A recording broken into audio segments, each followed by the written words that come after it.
Pag-usapan po natin ang pagkakaiba ng food chain at food web. Ang food chain po ay linear lamang.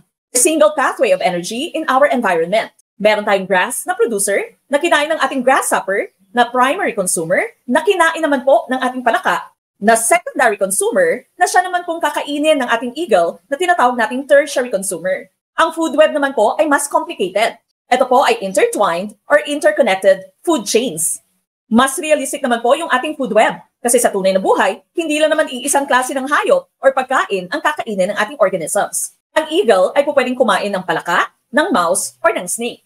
Sa let po ay kadalasang tinatanong ang pagkakaiba ng food chain at ng food web. Na itatanong din po kung alin yung mga autotrophs at kung alin yung mga heterotrophs. Ating pong tandaan, yung ating autotrophs are our producers or our plants. Those that can perform photosynthesis. Ang atin naman pong heterotrophs ay yung walang kakayahan na gumawa ng sarili nilang pagkain, kaya kumakain sila ng ibang organisms. Tandaan din po ang pagkakaiba ng ating herbivores, carnivores, at omnivores. Herbivores, kumakain lamang ng halaman.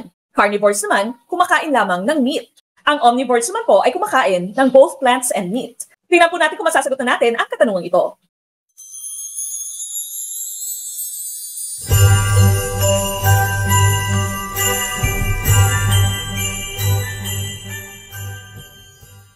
Ito po si Coach Mike ng Gurong Pinoy na nagsasabing maliit man mabuti ng mga kaalaman, ang dulo nito ay malaking kaginawaan.